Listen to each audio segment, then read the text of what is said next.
Oke, balik lagi. Hari ini kita akan belajar bab 7. Oke. Yang pertama, di bab 7 ini kita akan belajar partikel D lagi. Partikel D di sini ini berarti cara atau sarana. Artinya tuh gitu. Diartikan dengan. Oke. Penggunaannya kata benda, sarana atau alat gitu, tambahin D, tambahin kata kerjanya. Contohnya, hasi de tabemas, makan dengan sumpit. Sumpit ini sarana, tambahin D, makan gitu. Artinya ini di sini dengan, di bab ini partikel D ini artinya dengan. Oke, lanjut contoh selanjutnya. Nihongo de repoto o kakimasu. Oke. Menulis laporan menggunakan atau dengan bahasa Jepang.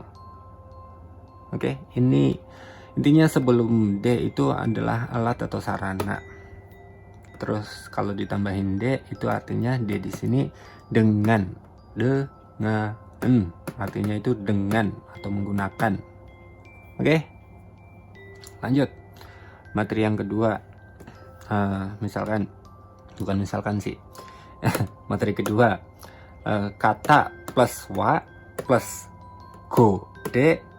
Go ini artinya bahasa. Kanji ini nih, kanji go ini artinya bahasa. Oke, diingat-ingat. Kata plus wa plus go de nandesu ka. Ini adalah sebuah kalimat tanya untuk untuk menanyakan kata ini dalam bahasa apa gitu. Maksudnya ini sebelum go nantinya ditulis Indonesia go atau Ego atau apa Franci go atau apalah bahasa apapun, bahasa Jawa go gitu. Misalkan contohnya, arigato wa Eigo de nandesu ka gitu. Arigato dalam bahasa Inggris apa gitu. Atau buat ngertiin yang lain, arigato apa dalam bahasa Inggris. Oke, D di sini artinya itu dalam bahasa ini. Dalam artinya dalam. Oke, diingat-ingat artinya kalau yang di materi kedua itu artinya dalam kata sebelumnya. Oke. Arigato dalam bahasa Inggris apa? Terus jawabannya thank you des. Oke. Ini di depan thank you kan ada titik-titiknya tuh di buku Minano Nihongo. Itu bisa diisiin kalimat pertanyaannya. Misalkan arigato wa eigo de thank you des, itu bisa. Tinggal dihapus nandeskanya, tinggal sisanya masukin ke sini. Gitu. Contoh lainnya misalkan baka wa Jawa go de nandesu ka? Apa artinya? Baka dalam bahasa Jawa apa gitu.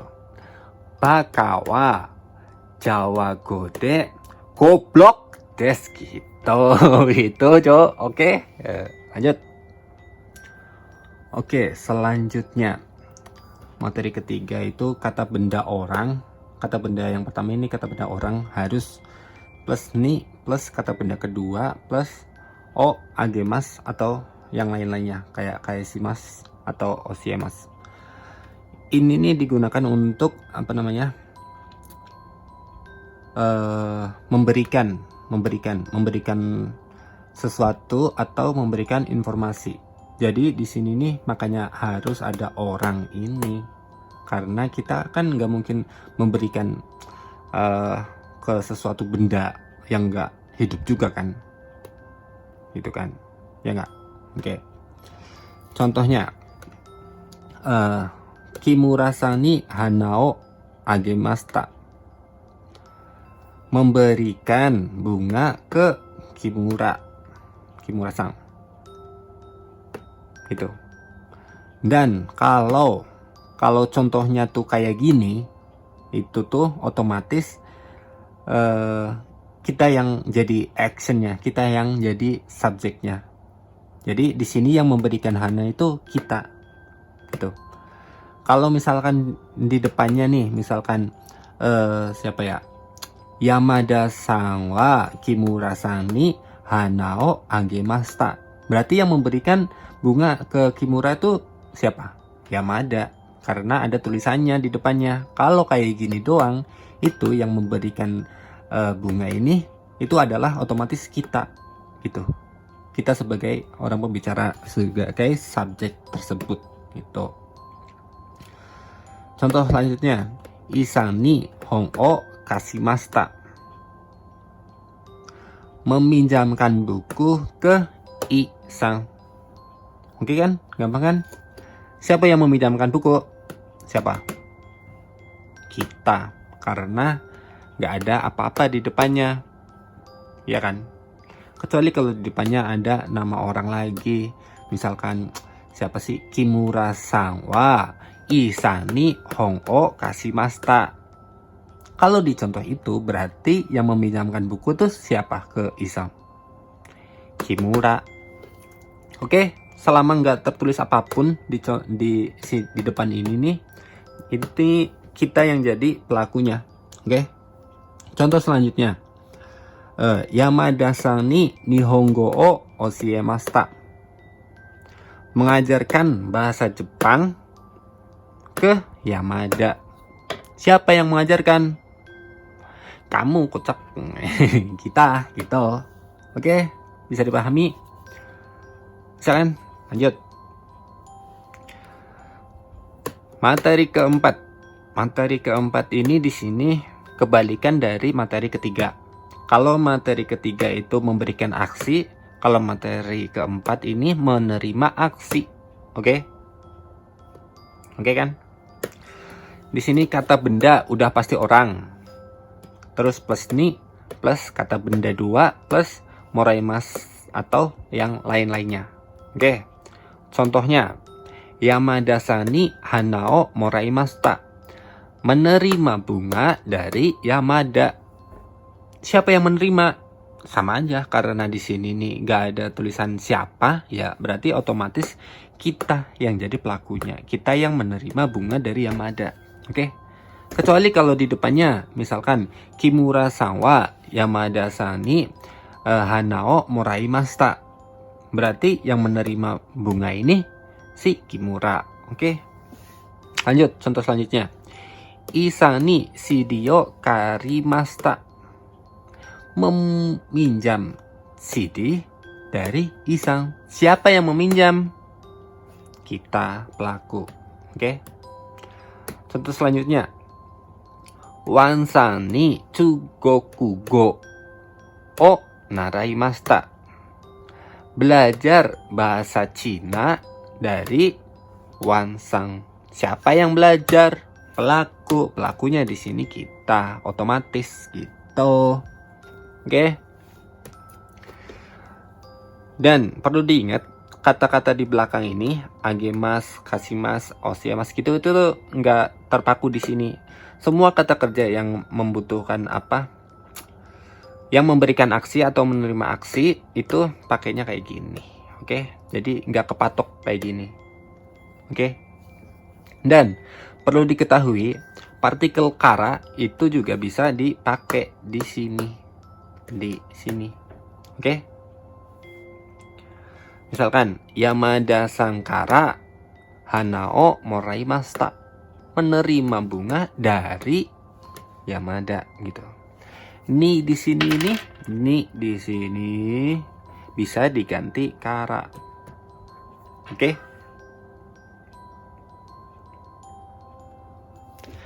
Tapi kara di sini nggak bisa dipakai di ni di sini. Oke? Paham? Karena kara itu artinya adalah dari. Oke? Dari.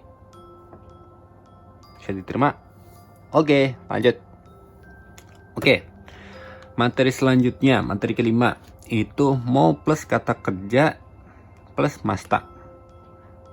Kemarin udah belajar kan masta itu bentuk apa, ya kan? Bentuk lampau yang sudah terjadi gitu. Mau di sini memiliki arti sudah. Oke? Dan pola kalimat ini berarti digunakan untuk menunjukkan apa? Bahwa kata kerja ini telah selesai. Tuh. Telah selesai, telah dikerjakan. Ingat aja kayak gitu. Contoh. Mo nimotsu wo okurimashita. Sudah mengirim barang atau barangnya sudah dikirim. Ngatiin bahasa Jepang tuh gak usah ribet-ribet dah, seenaknya aja, seenaknya gimana caranya biar bisa didengar gitu. Oke? Terus contoh kedua, misalkan dibikin kalimat tanya gimana? Tinggal tambahin ka doang di akhir. Mo nimotsu wo okurimashita ka? Udah ngirim barang belum? Gitu. Terus jawabannya, hai, mo nimotsu wo okurimashita. Itu juga bisa. Hai, mo okurimashita. Ya, sudah dikirim gitu. Atau mau di sini bisa dihilangkan juga. Hai, okurimashita. Ya, sudah dikirim gitu. Atau kalau belum, iye mada okuteimasen. Enggak, belum dikirim gitu. Atau bisa lebih simpel, iye mada desu gitu. Enggak, belum gitu. Simpel kan? Intinya mo ini berarti digunakan untuk menjelaskan kalau kita tuh udah atau belum. Udah gitu. Mo gitu. Lanjut. 4. Materi selanjutnya, menghilangkan partikel. Ingat, menghilangkan partikel itu cuman berlaku di percakapan, di kaiwa. Kalau secara tertulis atau secara apa gitu nggak bisa dihilangkan atau nggak enak dihilangkan lah gitu. Contoh, kohi o mo ippai do desu ka? Kopinya segelas lagi gimana gitu. Oh, di sini bisa dihilangkan. Kohi mo ippai do desu ka? Mo ippai ikaga desu ka? Gitu. Contoh lain, apa ya?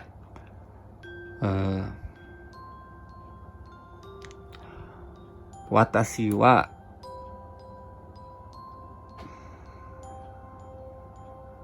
apa ya? Apa ya, Cok? Anjing.